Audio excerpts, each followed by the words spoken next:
Good evening, everybody, and welcome to another episode of the SCHIFF Show. I can't believe we're on our 8th episode already. It's been 8 months. I feel like we just started this program. The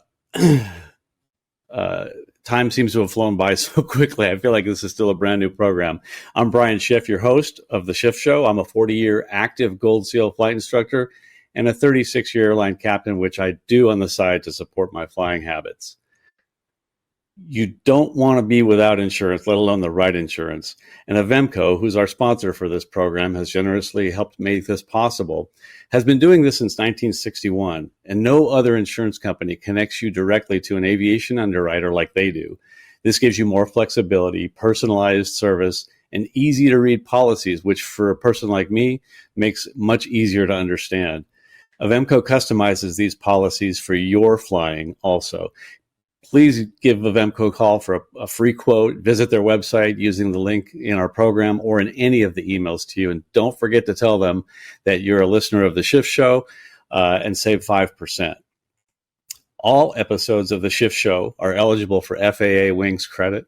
I highly encourage you to participate for many great reasons. For more information, you can download the Wings Pilot Proficiency Program User's Guide from the course resources section of this website. We've got it in there. We'll have it in there every episode. And it'll help you understand, if you're new to Wings, how to use it, what the nuances are, and what you can do with it. There are a lot of reasons to get Wings credit. I mean, you're here anyway. You might as well get the credit. They also apply towards a flight review, so 3 ground and 3 flight activities, and you're good for a flight review. So if every 24 calendar months you attend 3 Wings programs, of course you're doing 1 a month with our program, and you go flying once a quarter, every quarter, every year, you'll have your flight review completed. So that makes it really easy. Also, you get more leniency with the FAA if anything goes wrong, and also discounts on your aviation insurance. But the most valuable part, however, is the investment in your own safety. Wings credits can add up, again, like I said, to a flight review. So you're watching these programs anyway. Why not have them apply towards accomplishing your flight review? Simply click on the Earn Wings credit button on this web page at the end of the webinar and sign into your FAA Safety Team account and take the quiz when you're finished. Email me your certificate and I'll show it off on my website. On each course's webpage, we have the course resources. And under the course resources, we'll always have the Wings user guide. We'll have related articles, regulations, and resources, the sources to which we refer during the seminar or webinar. Also, there's a link to subscribe to this SCHIFF Show and email, and you can keep up to date on new topics, podcasts, archives, any updates we may have to the SCHIFF Show, and more. Every episode, we have these 5 sections. We'll look at an accident. Tonight, it's actually going to be an incident. We'll cover related FAR name topics or procedures. We'll discuss related training techniques that can help you avoid that kind of an accident. Then we'll look at any kind of related technology that can help us avoid that kind of an accident. At the end of every episode, we'll play a game, kind of a trivia game show knowledge test. And we're going to be doing a lot more with that, so stay tuned. We're going to start having some fun with that, where we keep score and have prizes for winners and stuff like that. We got some fun stuff in the future on that. So tonight, we'll have some giveaways and a little bit more on that later as well. Tonight, I'd like to welcome Jeffrey Madison, the author of a fantastic book that uses actual stories from real pilots who submitted their stories as NASA reports and what they learned. Jeffrey combines these stories with his knowledge, the knowledge he's gained over his very interesting career. We'll have him tell us about that shortly. He's a Harvard-educated flight instructor, mentor pilot, author, airline pilot, a pilot since 1995, and has over 1,500 hours of dual given. He must be a patient man. He's flown into more than 250 GA airports throughout the world. Now, I don't think I've kept track of how many airports I've flown into. I'm going to have to check that. But more impressive than everything, he also can fly a helicopter. Those things impress me.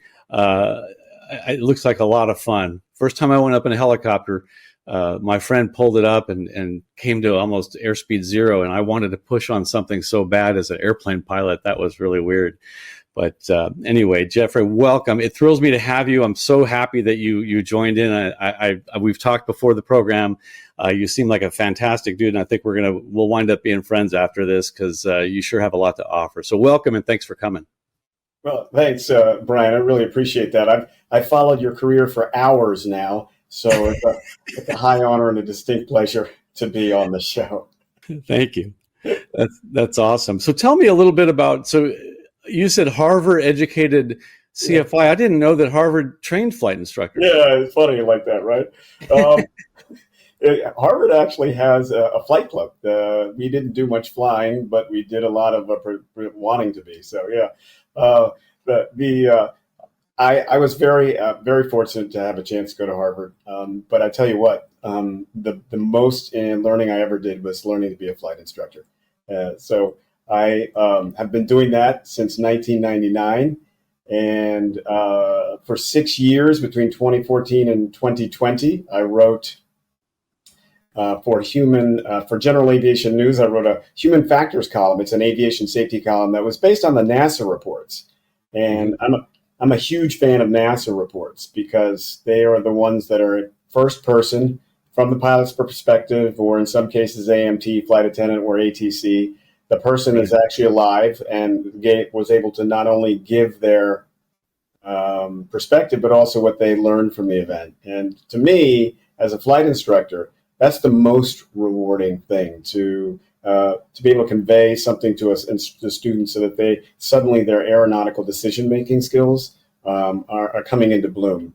That's the best thing I think that seeing somebody master a maneuver is great, but watching their brain grow is fantastic. That's a sight to behold. And I would argue that that's probably the most important part of, I think skills and abilities in the aircraft mechanic, that's not a big part of why we're having airplanes crash these days. A big part of it is the stupid pilot tricks we make with bad decision making. So if you're able to influence that and teach them how to make good decisions, I think that's fantastic. And I agree, looking at the stories of where other people have screwed up and lived to tell about it, is we all want to hear that. We're curious about it. We want to know, hey, we all know, and most of the best pilots I know are humble. And they say, if someone else screwed that up, I could screw it up. That's right. And, we want to hear about those things. So I love the book. I love the format of it, how you're using these stories, because these are not, made up things. These things really happen. Someone did this, screwed it up, and told us what they learned from it. So it's fantastic. I highly recommend that anybody get that book and read it and use it with your students if you're a flight instructor, because it's a good format. Thank you, man. I really appreciate it. Yeah, because NTSB reports are fantastic. They're like sexy in the sense that there's a lot of there's danger, there's rampant speculation followed by the forensic procedures, and then there's also the sort of the blood and guts sometimes that are attractive to people. But the NASA reports are equally filled with doom and then redemption, right? With frightening moments filled by tempered with someone actually becoming heroic. And then also they're really funny because sometimes what people say as their conclusions are not what you think they would think, the conclusion they would come to. Yeah, I've seen some of that, and I would agree that's really fun. And I think you've snagged on to a fantastic source of, almost unlimited source of material with fantastic learning stuff. So I'm thrilled to have you. I was really enjoyed reading the book. I look forward to discussing one of those scenarios tonight and just giving a breakdown of that, which we'll get into. So, cool. And I understand you're also flying commercially, right? I am. I'm one of the very fortunate few who's got a second chance at a career as an airline pilot. I'm currently a first officer for PSA, which is a wholly owned regional of American Airlines. And if I hadn't had that chance to do that, I would have been happy with my first career, which is I had a 10-year airline career prior to the great financial crisis of 2008 as well. Okay. Well, it's a sickness that we all, once we get set the hook in aviation, we get it. But obviously you're passionate about flight instructing. It's a passion that we don't get to see as often as we used to. So that's really, really, really, I'm thrilled to see that. Yeah, cool. Yeah. I should mention, I've been an AOPA mentor pilot for 25 years as well. I'm currently one with my airline. And it's really, again, the ability to help folks step into this great addiction, or that we may have, or hobby, and to be able to watch them become skilled at this, and then for them to use their brains in a way that also affects and influences rather the rest of their lives. It's really kind of cool. That is cool. And that's one of the reasons why I really wanted to have you on, because you share the same motivation I do. We want to give back to industry. My dad said this, and I just remember it all the time. There are 3 phases of your career. You learn, you earn, and then you return. And here we are returning. And you didn't write this book to profit from it. You wrote this book to help benefit. Tell me a little bit about what goes into where the money goes when you sell these books. I think it's fascinating. Thanks. Yeah, I'm big on return now. I've had a lot of people help me in my life. I didn't start flying till I was in my mid-30s, and a lot of it was just because I didn't see myself being able to do that. And then I met 3 Tuskegee Airmen who were in their 80s and still flying, and they were like, "Come on, son, if we can do it, we'll show you how to get it done." And so ever since then, I've sort of made it my mission that I'm going to do the same for other people. And so this book is just an example of that. So all the proceeds from YIKES, 100 Smart Pilots and the Dumb Things They Did Yet Lived to Tell About Them, go toward flight scholarships, flight simulators, other aviation equipment, and training scholarships as well for under-resourced flight schools, under-resourced Civil Air Patrol squadrons, and also under-resourced STEM programs wherever across the country, suburban, urban, or rural. Well, that's fantastic, because those organizations need someone looking out for them, and you're helping to fill that void, which I'm sure is only making a small dent. But glad to see that the proceeds from the book, which I will tell you, when you're waiting as an airline captain for your flight to leave while you're boarding the flight, is not the time to sit here and read a book with this title on the cover. I get a lot. I got some double takes when I was sitting there reading it in the flight deck. Quick story. It really happened. One of my flight attendants bought it for me, and she was so excited about it. Well, the next flight we took together, we landed. She stood at the front, and she was trying to get people, because I was saying, "Thanks for flying with us." I was at the front. She was trying to tell them, 1, that I'm the author, and 2, you should buy this book. And I had to gently pull it away from her and put it down and say, "This is not the time. I don't think nervous flyers really want to see this." Right. Yeah. It's like when I'm sitting there reading my How to Fly for Dummies book, it's like, that's not the time to do it. I like you stand there and greet people. The people is why I do it. I love standing there greeting them when they get on. I say, "Hello, how are you?" They say, "Great. I'm doing great. How are you?" And I said, "Oh, I'm just building up my nerve." And then they do a double take. It's fun to just have fun. They know for some reason they can tell I'm joking. Yeah. Some reason. Yeah. Anyway, let's jump into it. Let's take a look. Before we jump in, I want to talk about what the goals of tonight are and what talking about this.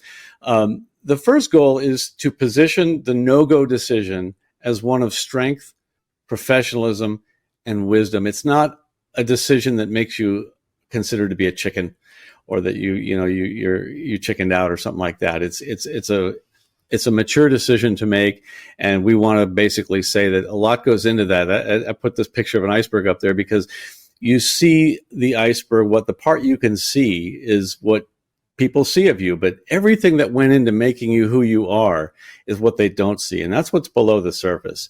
And I would like to encourage everybody to, when they look at someone, know that they're only seeing the tip of the iceberg on this person. There's so much more, and every one of us has a different under the surface experience and background. So the second goal, of course, is to give pilots permission, make you feel comfortable making the tough call to not go, to make that no-go decision, give you a little bit of, empowerment, I guess, is how to say it. Is how do you say it? Yeah, what the hardest thing I ever learned how to do was to lean against myself.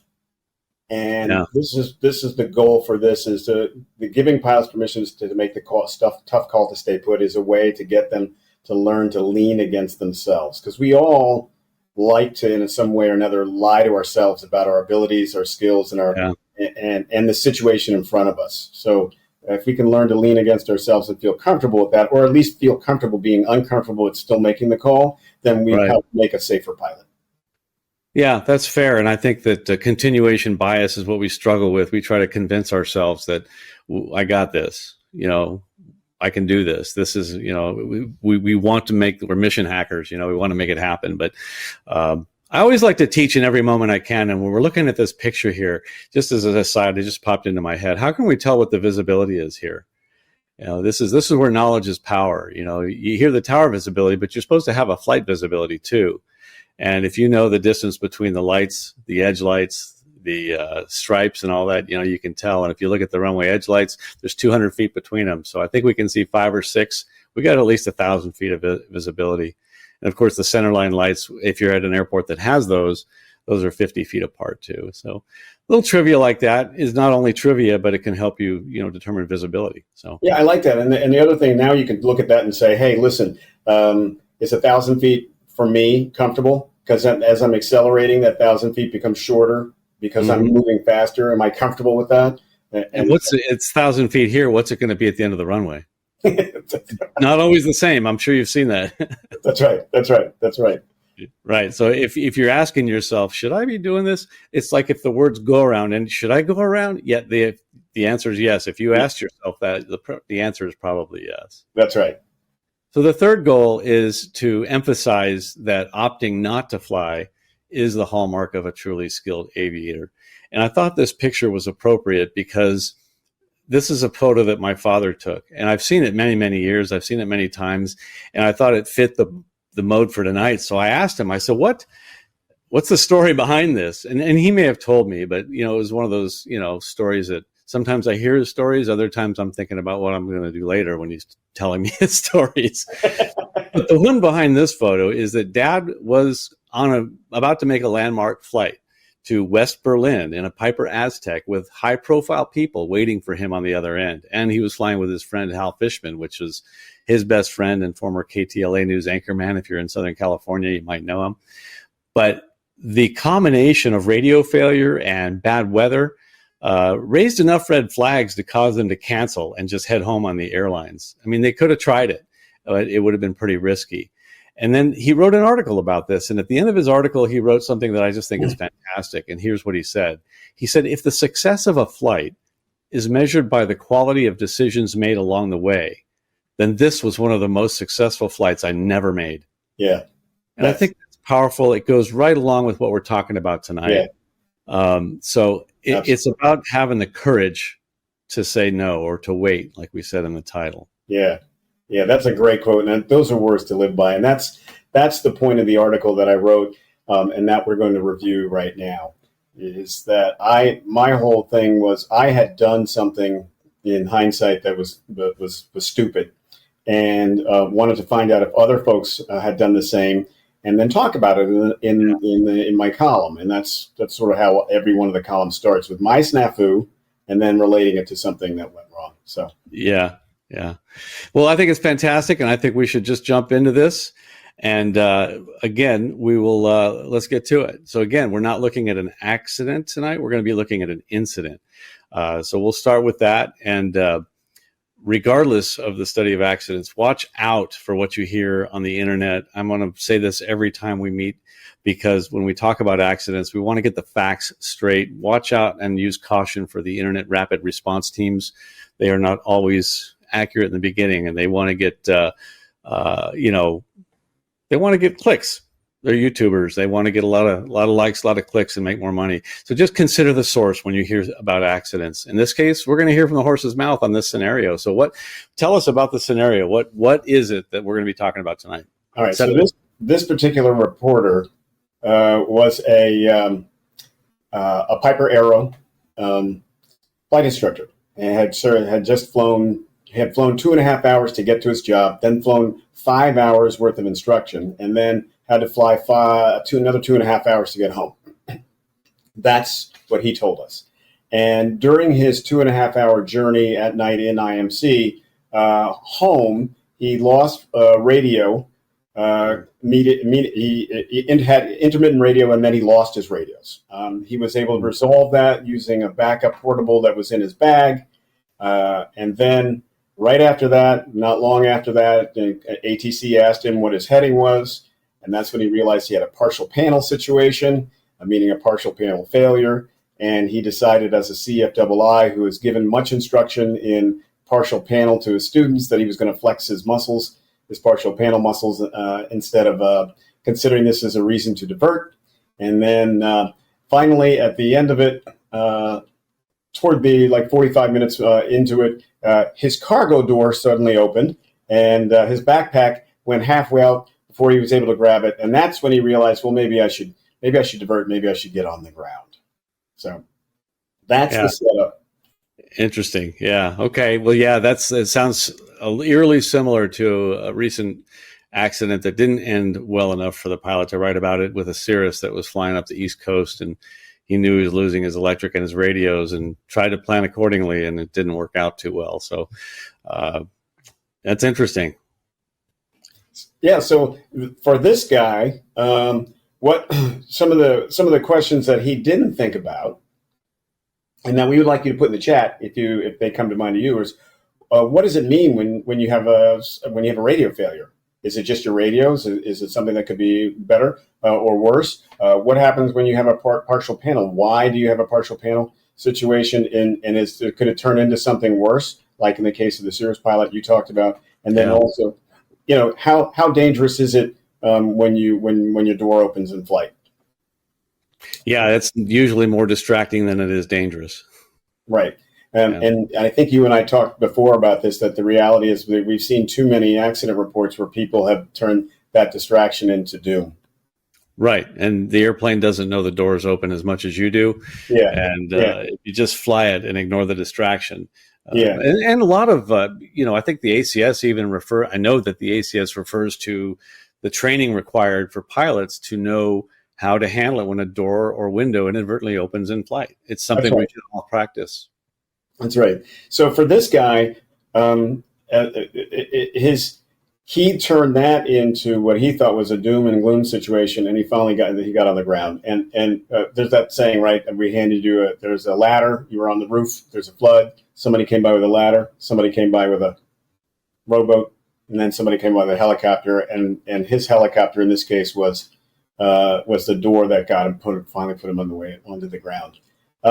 I analyzed this particular because I wanted to discuss the importance of aeronautical decision making. Should he have really gone after flying 2.5 hours and then instructing for another 5 hours, so 7.5 hours of really probably good hard flying, and then trying to get back home, 2.5 hours of flying at night, suddenly having a partial panel, radio failure, etc. So with that, in this case, I'm going to just jump to this real quick. So with aeronautical decision making, what I wanted to find out from people who are reading this column and thinking about it was, we want to make sure that people know that ADM is a way of thinking taught to pilots and maintaining situational awareness throughout the phases of the flight, but really, most importantly, constantly assessing not just weather, terrain, and airplane condition, but most importantly, themselves.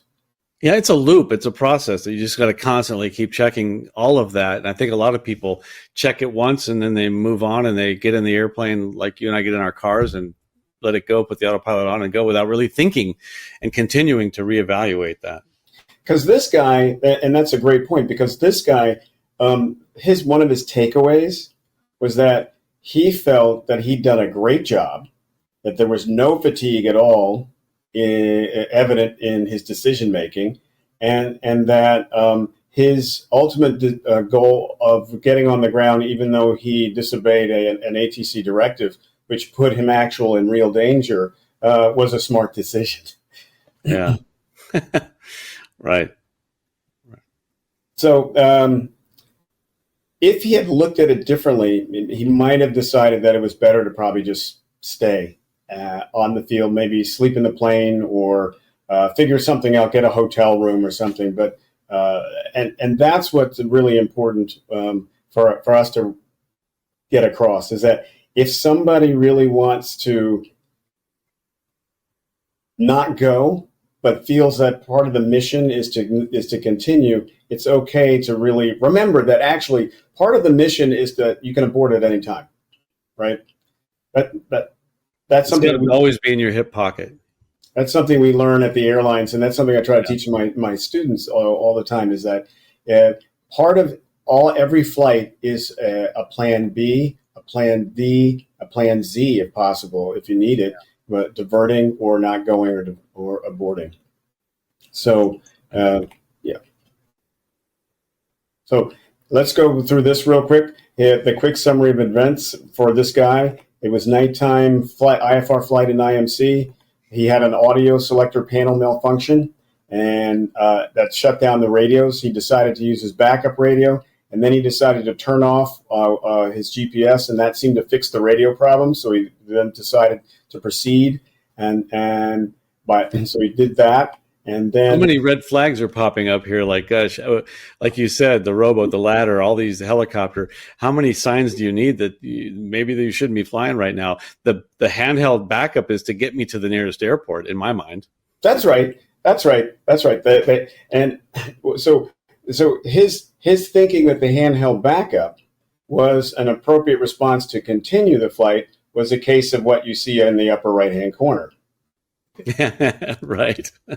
What he didn't think about possibly was the reality that if your radios suddenly go bad, was there possibly a bigger electrical problem?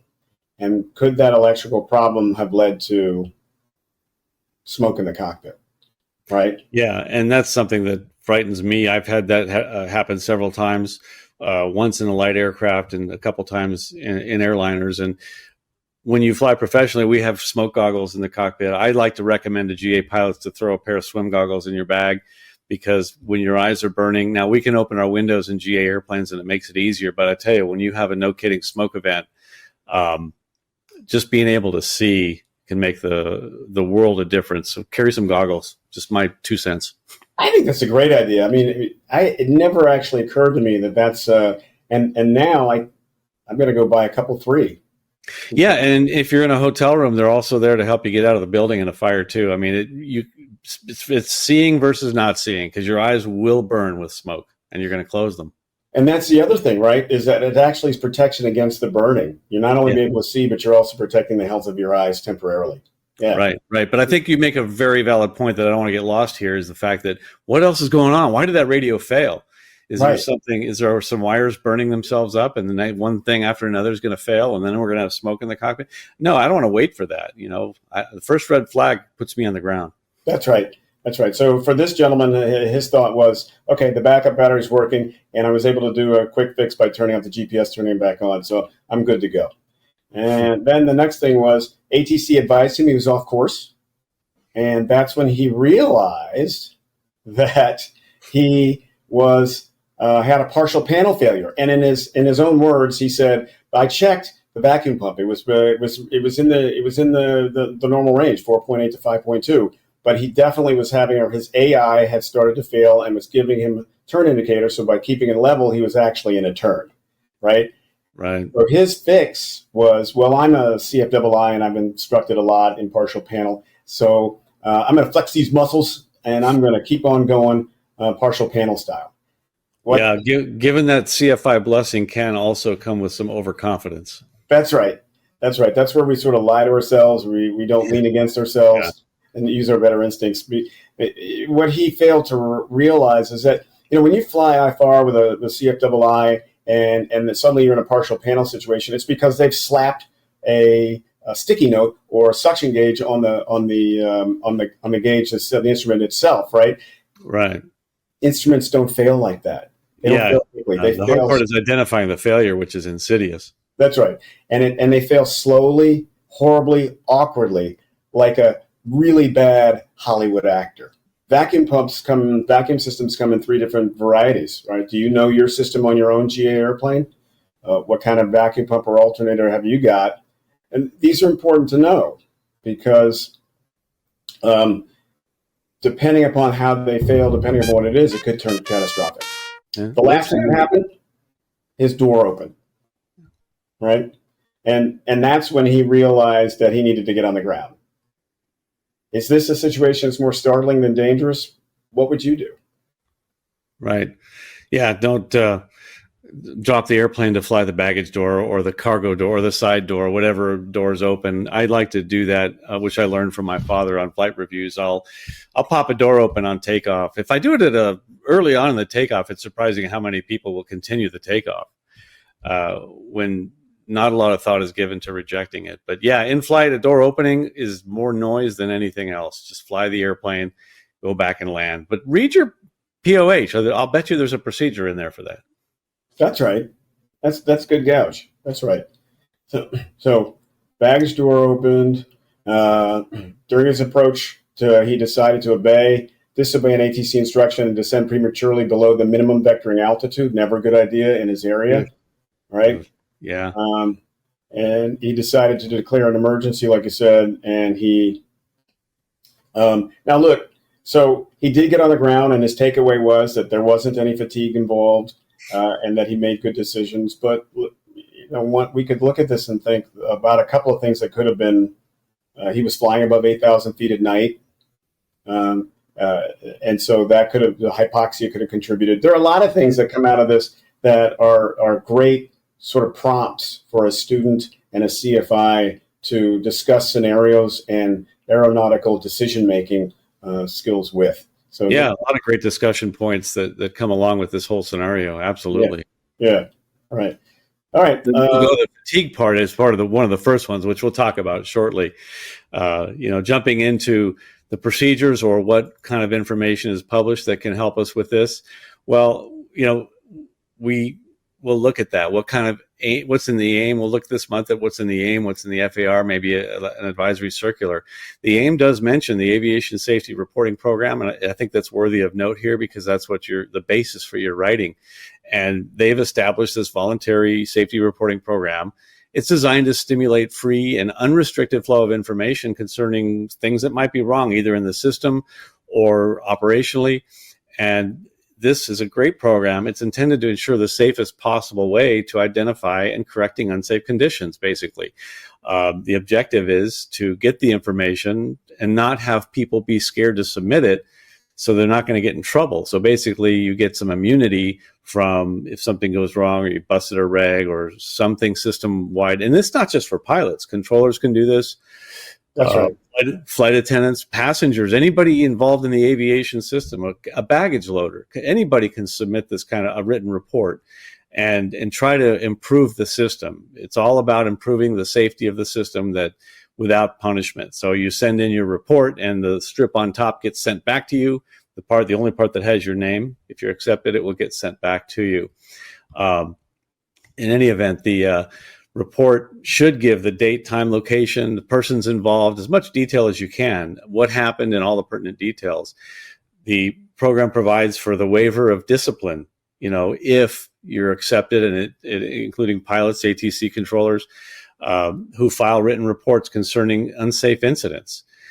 To be considered timely, the timely is what they call, it must be delivered and postmarked within 10 days of the incident, unless that period is extended for, a good reason. And these reports should be submitted on one of those NASA forms. It's form 227 or 277. Right. But the FAA utilizes NASA as a third party. That's why we call them NASA forms, to independently review this stuff and analyze the reports. So it's not the FAA, it's not the person who may have busted a reg or did something unsafe. It's a third party that's analyzing this, and it's NASA.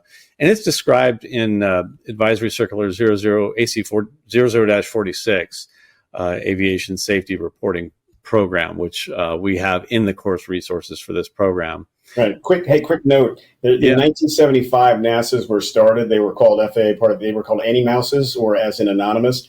And for 6 months, nobody submitted a report. Is that right? That's right. And then ALPA got together with FAA and said, listen, nobody's doing this unless you send it to a third party. So then they got together with NASA Ames, who was already doing human factors research. And in 1976, sort of relaunched the program. And that's when people started submitting, because then they knew that it was going to a third party. And with all the things that you talked about, within 10 days, it was an accident, it's not illegal, and you didn't break a plane or kill anybody, then you had this opportunity to tell your story without punitive action. Yeah, and I know that for the airline version of that, the ASAP, Aviation Safety Action Program, same thing. You were guaranteed immunity. It was de-identified. It's not like you're telling on yourself and bringing attention to, hey, look at the regulation I just busted. That's right. Like they wouldn't know about it had I not turned myself in. Well, right. In the interest of safety and making our aviation program and system a safer system, that's why we're doing it. But that's good history on NASA. I didn't know that that little part of it, so it makes sense. Yeah. The AIM also says that the pilot's responsibility during wake turbulence. They encourage you. The AIM says to submit an aviation safety report if you get into a wake event, because they helps them keep track of that. And maybe we can get some wake turbulence spacing back to how it used to be, a little safer. That's right. It's more slop in the system. I hate when the more aircraft, the more close we can get together. Well, let's just change the safety values. Let's make everybody closer. Not a fan. None of us are. But there's the advisory circular, and you can download it from the course resources folder in this program. And again, the course resources folder is on the main page. Just push on that button, and you'll see all kinds of resources that we collect that we think will be handy for you to download. And they're different on each of our programs. And you'll find this advisory circular in there. As far as the regulations go, again, it's warranted to discuss that the responsibility and authority of the pilot in command. We know the regulation says that the PIC, it used to say solely responsible. Now it says directly responsible for, and final authority. I mean, final authority as the operation of that aircraft. Take that power, let that empower you to do the right thing, even if it means busting a regulation. And in an in-flight emergency, if in the interest of safety, you need to bust a regulation, you do that. That's perfectly legal and, encouraged to make the operation safer. Pilots are afraid to do that, declare an emergency, bust a reg or whatever, because they think they're going to have to write a report or whatever. I've done several emergencies. I can't even think if I've ever been asked to write a report. But you only have to if the administrator asks you to. Right. And the other thing a lot of pilots don't know is that if you declare an emergency, you can also undeclare the emergency. Right. If it turns out that you were able to sort it out and don't need the assistance. But to declare the emergency brings everybody to bear and helps you, creates a whole situation where everybody's on the frequency helping you. So, and 91.3B actually gives you that authority, right? Right. And that's, I click it here, and then everybody else can see it. Just sitting on this information that they could be reading, but I don't have to read slides. But yeah, it gives you the authority, and take that authority as pilot in command. Even if a controller is trying to tell you to do otherwise, there's no such thing as controller in command on your airplane. That's right. But they can declare the emergency for you. That's right. And there are NASA reports. The great thing about NASA reports is more than one person submits to NASA about the same incident. What they do is they sort of triangulate it. And so that then you get a fuller picture in one single NASA that ASRS puts on the website. And there are many instances where an ATC person will declare the emergency for the pilot because they see that this person needs help and they're not sort of not putting it together, that they really need help. And they could. So if you're stressed in the airplane and your mouth is getting dry and declare the emergency, get all the help. It opens up a whole, treasure chest full of things that the ATC can use to help you with as well. That's right. It's not a can of worms. It's a treasure chest. Exactly. Love that. Remember that. I like that one. The other regulation 91.7 that the FAA says that we know that a pilot can't operate an aircraft that's not in an airworthy condition, and pilots will typically not go when the airplane is not airworthy. But the regulation, the second part of that, says that you must discontinue the flight if anything, happens in flight to make the aircraft unairworthy. So, if you have a failure in flight, you should discontinue, find the nearest suitable airport, not the nearest airport. If you have, the pilot has to determine what the safest one is, but you don't continue the flight. That's right. Onto your destination, passing airport after airport after airport. That's right. You've now willingly violated 91.7, and this. Right. In this case, I would say that this person got lucky by filing at NASA, because basically that's what this person did, is that they had two genuine situations in their on the flight deck that made their aircraft, at least one, unairworthy, and they chose to continue based upon their self-perceived skill set, rather than sort of a more sanguine understanding of the situation. Yeah, self-perceived skill set. That's a good one, because it doesn't always match your actual skill set, especially when things are going wrong. If you've never had a no kidding emergency where things get a little stressful, I'm here to tell you, your vision goes down to like this. You're not seeing things around you. You're not hearing things around you. You're very tunnel visioned, and your mouth gets dry. I carry quench gum with me now, that runners use to help moisten my, because I've had, when you really get stressed, I couldn't even talk on the PA or the radio because my mouth was so dry. Yeah. Just something to think about, a good sign of stress. But if you wouldn't take off with the airplane in that condition, then you should consider getting it on the ground. Right. Right. That's a great point. If you wouldn't take off with your airplane in that condition, why are you still flying with that airplane in that condition? And by the way, quench and swim goggles. Exactly. So those kind of procedures, the stuff that's written officially, let's take a look at some of the training techniques that we might teach for this. There are some things that, and it's mostly a kind of a train of thought thing that and I like the way that you said this, and I'll let you say it. These are your words, not mine. Just as every accident chain is built on links, so is every incident chain. And something that I hadn't really given a lot of thought to. We know that there's the accident chain. But yeah, there's an incident chain too. Incidents have the same series of things that lead up to them. And if we can stop any one of them, right. Exactly. In this case, the radio failure, that was considered, what was the underlying problem? It was obviously another kind of electrical problem. Why did the radio fail? Is it that's just a symptom. It's not actually the failure. That's exactly right. It's a symptom. And he saw it as the disease. He didn't see it as the symptom. And once he figured figured that out, then, okay, I'm good to go. Right. And so what can help you mitigate from determining? How do you determine if it's a symptom or if it's actually a failure? I think the important thing is to know your airplane, right? Right. How well do you know your aircraft electrical system? Right. So these self-assessment questions that you've come up with, I think are fantastic. So thank you. I really appreciate that. I think I owe you some money. If you actually have a situation that requires that it becomes smoke in the cockpit or worse, can you reach for your fire extinguisher without looking for it? Right? Do you know what your immediate action items for smoke or fire in the cockpit are?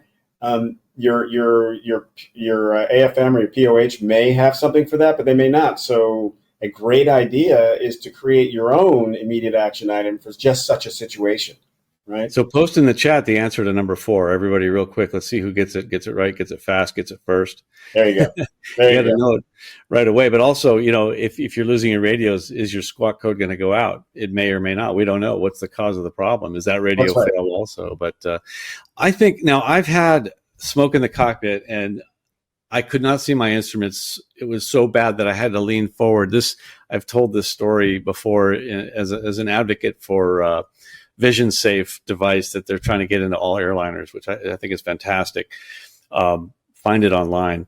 But I was leaning forward so far to see the flight instruments through the smoke that I pushed on the control wheel hard enough to disconnect the autopilot. I could not see the autopilot control switch. This is a time when I couldn't see my flight instruments. This is very important to be able to find these things by feel, to know where they are. So to your point about reaching for the fire extinguisher, could you get to it without seeing it? Because odds are that's what you're going to have to do. Right. And to your point there, if you disconnect because you're leaning so far, do you know where the auto leveler button is on your autopilot if you have one? Right? Can you get to it without thinking? Yeah, I would practice that. Practice it regularly. Yeah. That's a good point. And I would test that button every now and then too. Like I had a student. We went out and he had the GFC 500. And I said, "Have you ever hit your the blue level button?" And he said, "No, I never tried it." I said, "Try it." And as soon as he hit it, the airplane. Wait, I have a toy. As soon as he hit it, the airplane went. Oh, no. And like, okay, you need to have that looked at. So maybe try it every now and then just to make sure that it's working when you are going to actually rely on it. That's right. You never want to. The first time you fire a gun is not when you need it. Right. So the next thing that happened here was an partial panel failure. Right. We all practiced this.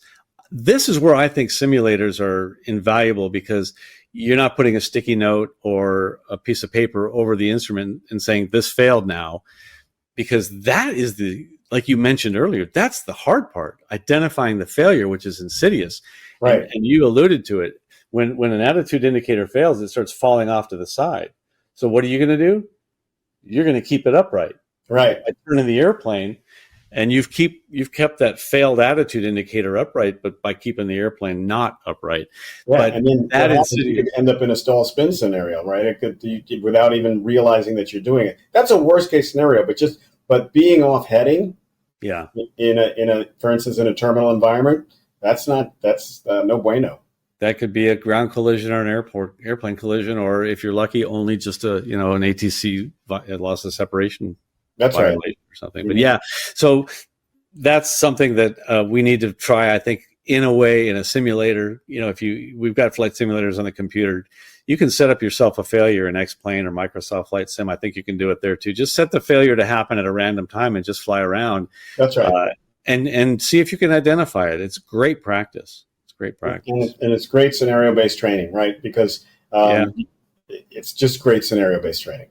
Right. Right. And so, in this case, he failed to consider what was the underlying problem. And then, like you said, he chose to flex his instrument panel flying skills. I like that. Like, you're showing off flexing your muscles. Yeah. Here, hold my beer. That's right. Watch this.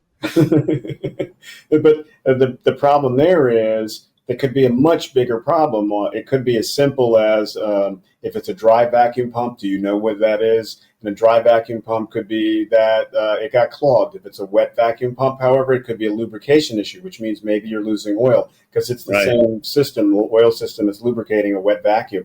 Or in one case, though, we talked about a Cirrus pilot who's it was related to their it was a gear-based system. The gears broke. The person chose to continue, and then the gears end up chewing up the engine. So now you got an engine failure. It's just because of a partial panel. Wow. But yes, it can happen. Yeah. So very important to know that that's something that I've talked about with Jeff Simon on Social Flight, and he's been passionate about that same thing, is that it's not always just the instrument failure. It's what caused it. What's the underlying problem? So to self-assess, you want to ask yourself some questions. Do you know what kind of system you have, right? When was the last time you flew partial panel? And I think in a simulator is a good way to do it. Right. And then I asked the question, when was the last 3 times you did upset recovery training?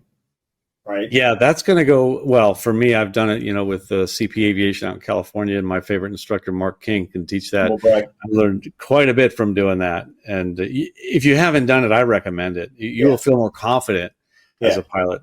Yeah, I'm fortunate. We do it every year and in the sim, but I haven't actually had to do it in GA. I mean, actually, I did it 2 years ago, but that's, to do more of it, it builds confidence. I agree. Go find a good school that does upset training recovery. I think that's fantastic advice. Mm-hmm. What's your last question there? All right, everybody, back in the chat. That's right. What's the squawk code for instrument panel failure? Quick. 7300. That's funny. So what do we have in technology-wise that can help us to avoid this kind of situation?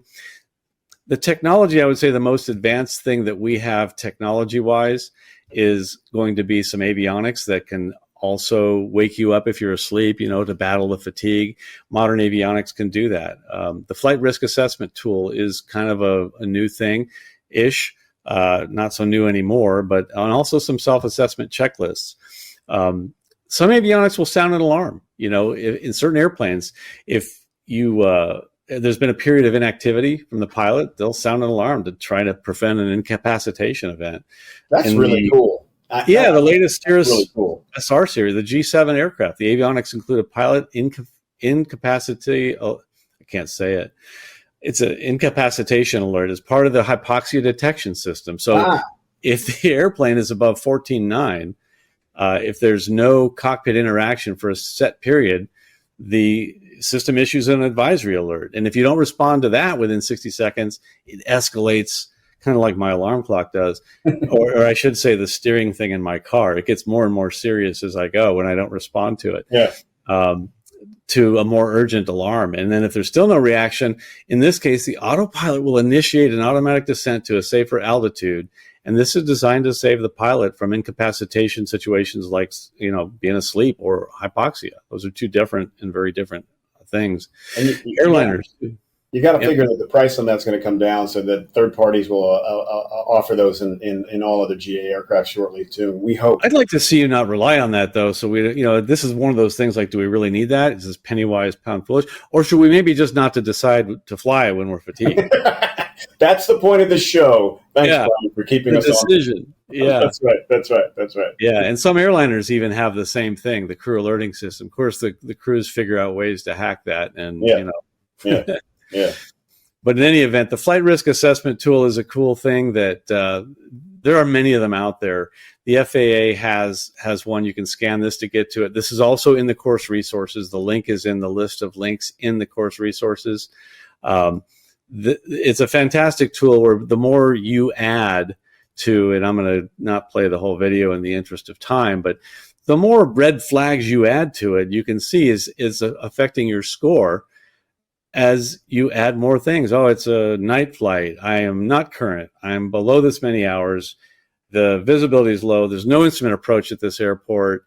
It's in mountainous terrain, and it starts adding up all this score for you. And if you see yellow, a lot of corporate flight departments will even say, if you're in the yellow, we're going to have a meeting with the chief pilot to see what you're going to do to mitigate this threat that you have that's bringing you into the yellow. If you're in the red, we're not going. Or we find a different course of action to uncheck some of those boxes. And what I love about this one, Brian, is that because it's helping you make the decision, you can use it to help you make the decision. Look, it's here in paper in full color. I really can't in good conscience go. Right. Until I get used to, as a pilot, saying to myself, yeah, I'm not, we're not going to go. I can say, hey, it's the frat told me I can't go. Right. And it gives you something to rely on or quantify common sense in a way. That's kind of how I look at it. But that's assessing the risk is only part of the problem. Now you need to have a policy, how you're going to mitigate that. That's right. If I'm in the yellow, what am I going to do? Well, maybe I'll bring a flight instructor. Maybe I'll cancel the flight. Maybe I'll delay till these things go away. But you need to figure out, how am I going to mitigate this risk, this hazard, this threat that's coming at me? And that's really what we're talking about here, is just make the frat makes you aware of it. And then you now need to say, okay, what am I going to do with that information? That's right. It's a flight risk assessment tool. Yeah. And you made a good video of using this particular one, and it's in the course resources as well. You had those really cool glasses on to take videos and you made it. So, Jeffrey made a nice video. It's in the course resources showing how to use this risk assessment tool. And there's many of them out there. You can use it on this one you can use on an iPad or an iPhone. I make my students fill it out, screenshot it, and send it to me. That's a great idea. Yeah, that's a great idea. So again, this is a kind of a thing to think about when you're flying. This is a chart that we've seen in a lot of the FAA books, but it's basically asking yourself, if something goes wrong, how likely is this to happen? And then if it does, how bad would it be? And when you ask those two questions, you end up in the red or down here in the low. In the green, it can this is really quantifying the common sense that pilots should make as well. So I had a captain who every day for a month that we flew together would run these scenarios while we're at cruise about what could potentially happen. And what you were just showing is a situation like that. You do that enough, it starts to get your brain to grow and think about what is the worst thing that could happen, and then back away from that so that then you can understand how to mitigate the crisis or determine that it's a no-go. It's a great fun tool. Yeah, it is. It's a fantastic tool. We've all seen the I'm Safe checklist. I'm not big on acronyms, but this one is a biggie. And really, we're talking about the fatigue part of it. Everybody sitting here, like if I say you only slept 2 hours in the last 3 days, would you go flying? Everybody watching this is going to say no. That's right. But as you're watching it in the classroom, that's your answer. When you're in the hangar and you're getting ready to go and your passengers are relying on you, that's when you say, I kind of feel okay. I got this. Yeah, that's right. But you're not going to react as well. The fatigue is cumulative. It's a very big deal. And you and I get that at the airlines. We get fatigue risk management training now, which is required because it's a very serious thing.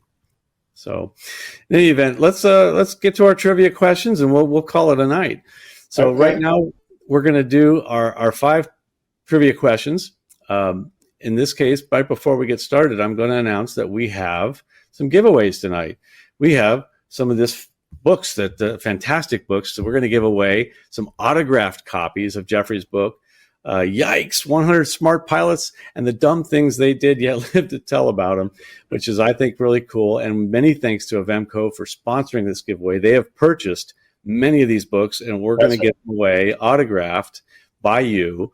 And to be eligible to win, you only have to do two things. One, take the Wings quiz to earn Wings credit by clicking on the Earn Wings credit link on the main page of the Schiff Show website. After completing the quiz, post a course comment, just any comment. Just say something about the course. It can be critical and we'll learn from it, or it could be complimentary. Either way, we appreciate your constructive criticism. I'm not doing this to make money or be the best guy out there. We're trying to pay this forward. Post a comment, get your Wings credit. You do those two things, you will be eligible to win, and we will contact the winners via email. So we don't collect your email. We don't even require you to register for this. That's because I don't want you to have to do that. I don't want you thinking that I'm doing this to collect a big email list. I'm not. I don't get any of the emails. They all reside on the FAA website where they belong. The only way we can get your email to contact you is if you post a comment. So we can get an email address in case we want to reply to that. So enter anything in the comments. We'll see your email. We'll contact the winners via email to get your mailing address, and then we'll send you your signed copy of the book, courtesy of AVEMCO, who has purchased a stack of these for us. So posting in the live chat doesn't qualify. The live chat we're talking about here, that's not what we're talking about. We're talking about posting a comment in the FAA Wings website after you take the quiz. So please consider, with so many of you taking the quiz, it's been popular beyond my imagination, and I'm thrilled for that. But we tend to bog down the FAA website. So, yeah, I know. Consider taking the quiz later this evening or even tomorrow morning, because you will have trouble with the FAA website bogging down when all of you go to it right when this is over. So bear in mind, if you have trouble, just try it tomorrow, and you'll probably be all right. The contest Wings comments must be made within 7 days of this event. So you can't go in there. If you're watching this 8 days from now, we've already given away the prizes. All right, so let's get to our trivia questions. Right. Number one, what is the standard ISA sea level pressure? Is it 1013, 1015, 1000 hectopascals, or 1020 hectopascals? I think most of us are... we know the inches of mercury, so that's how we set it on our altimeter. So looking at these answers, I think most of us are going to get that right, because it's what we put in the altimeter to see pressure altitude, right? But this is what the standard sea level pressure is. And remember, when we put something in the altimeter, it's not to say that's the pressure where we are. The setting we put in the Colesman window is we want to know how high we are above where the pressure is, what I put in the window.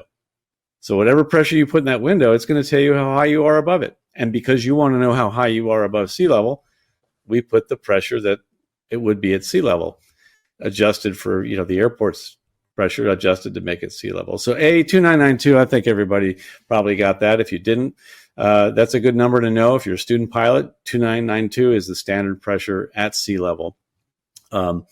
And if you remember 1013.25, you'll be cool. You'll be okay to fly in Canada and the rest of the world.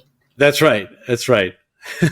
There's a great comedian out there that talks about how all the imperial system that we use here is hilarious.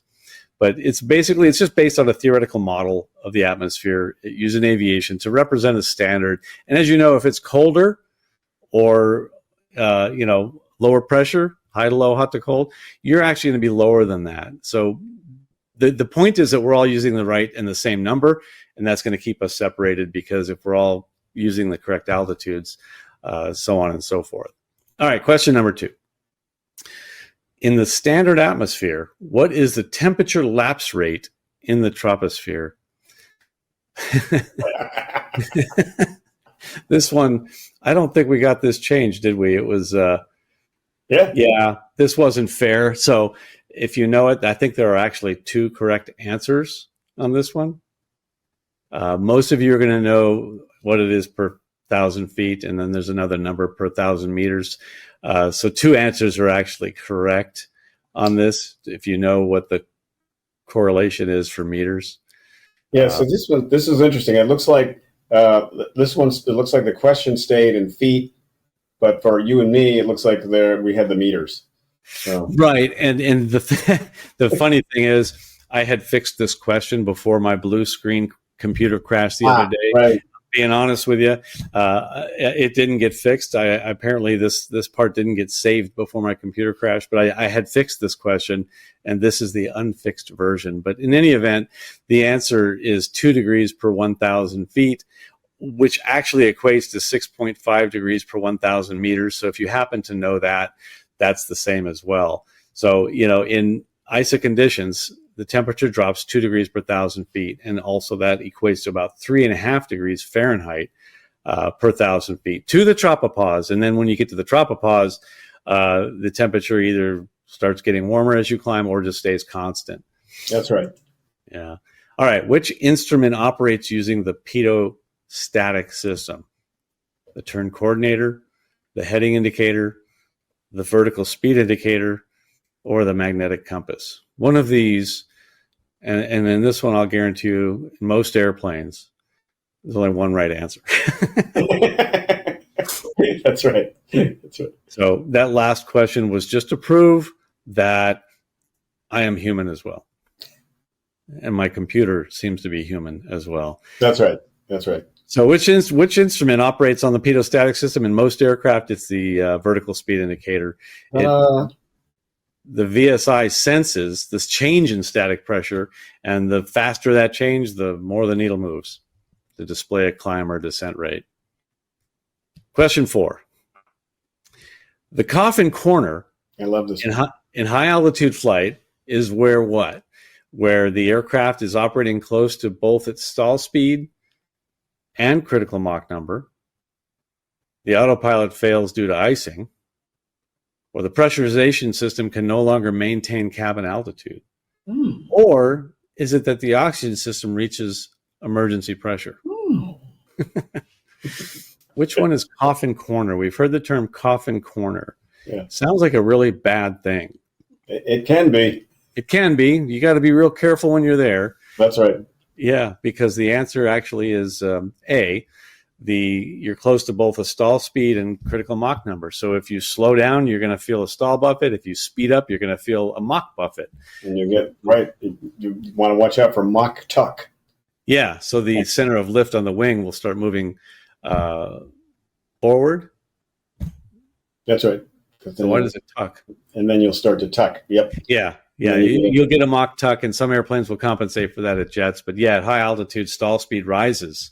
That's right. Mach limit drops until they nearly meet. So like on glass cockpits, you can see the red line on top and the red line on bottom get closer together. Yeah. One thing I like about the EFIS airspeed tapes, because we can actually see how close we are to each of those. Back when I was flying the 727, we'd see the needle there, but we had no idea how dangerously close we were to each of them until we sped up and felt a buffet, or slowed down and felt a buffet. Huh. Okay. It happened. It happened. All right. A last question. Question 5. What happens to true airspeed as altitude increases? So as you're climbing, you maintain the same indicated airspeed all the way throughout the climb. If indicator remains constant, what happens to your true airspeed as you're climbing? You can kind of think of what happens to the an exaggeration of that would be like a space shuttle, or something going into orbit. Its indicated airspeed drops down to eventually 0, but that doesn't mean it's going slower. That's right. Does the true airspeed decrease as you climb? Does it stay the same? Does it increase, or does it just fluctuate randomly? Like, that's how I fly. It's not that's operator error. That's right. Yeah, no. If you hold a constant indicated airspeed in the climb, what will happen actually is your true airspeed increases, because the less dense air means the airplane must move faster through the air to register the same indicated airspeed. The That's pressure right. going to the pitot tube. you are actually lowering the nose and actually going faster and faster just to keep that same pressure to fly the same indicated. You'll notice your VY decreases about 1 knot per 1,000 feet for this very reason. As you climb, and you want to climb at VY all the way up to high altitude, you should know the change in VY as you climb. So in any event, I know we've gone a little bit over, but we got to have fun. I really do appreciate you coming, Jeffrey. This was a lot of fun. We could probably make an all-day event out of this and just teach all day long. So I look forward to having you back one day. Thanks, Brian. Please consider buying the YIKES 100 Smart Pilots and the dumb things they did, yet live to tell about them. You'll support a lot of programs the funds will go to. All proceeds will go to the Victor Kilo Fund, which is on a mission to train the next generation of pilots, AMTs and ATC personnel. Your goal is to sell 1 million copies? Yeah, I have a radical audacious goal of 1 million copies sold. If we can do it, we'll be able to provide between $5 and $10 million worth of flight equipment, aviation scholarships, AMT, et cetera, to a few thousand people, and help really re-energize our industry and re-energize our community, which is what we want. Well, it's fantastic. Any attention that can be brought to that and to help other people get into it, I'm all for it. And as a byproduct, you will get, even if you're not interested in helping others, you will help yourself with this book by the fantastic lessons that are in it, by hearing the stories from other pilots told in a way that I like. I like the format you use in the book. It's very organized. It's easy to understand. You're not just reading report after report after report. Right. It's a lot easier to read. That. Yeah. You call it what? Grins, groans, and gaffs in the cockpit? It's Yeah. Speaking of gas, that's why I didn't like the 2-man crew as much as a 3-man crew. I've said this before. You can fart and remain anonymous with a 3-man crew. With a 2-man crew, that everybody knows. I like putting up a quote of the day. I found one that I really like. Sometimes the universe puts you in the same situations again to see if you're still a dumbass. That's a great quote. I love it. Yeah. So if it didn't work the first time, and we can learn from the first time of others, that's the goal for tonight. That's right. Next month, I will see you on September 11th at 7 p.m. Central Time, and we'll discuss an accident and the procedures, techniques, and technology that can help us avoid that accident. So again, join us on September 11th. Every time I say that date, it kind of like stings a little bit. I will tell my September 11th story at the beginning of that because it's an interesting one. I was flying to New York City on that day in an airliner. I'll tell you that story. It's kind of a fascinating one. Then we'll get on to the rest of the program on that. Also, thank you very much to a special thanks to our friends at AVEMCO who made this possible, to John at ATP for producing this program. My 4-flight workshops taught me not to do this. So John is doing it. He's doing a great job of it. Also, a special thanks to the Wings Industry Network and the FAA safety team for making this platform possible as well. So I appreciate all of you showing up. Jeffrey, thank you so much. And everybody, once again, thanks for joining us. We'll see you on September 11th. And remember, 2 speeds. Good night, everyone. Good night. And thanks again, Brian. It's been a real pleasure. Thank you.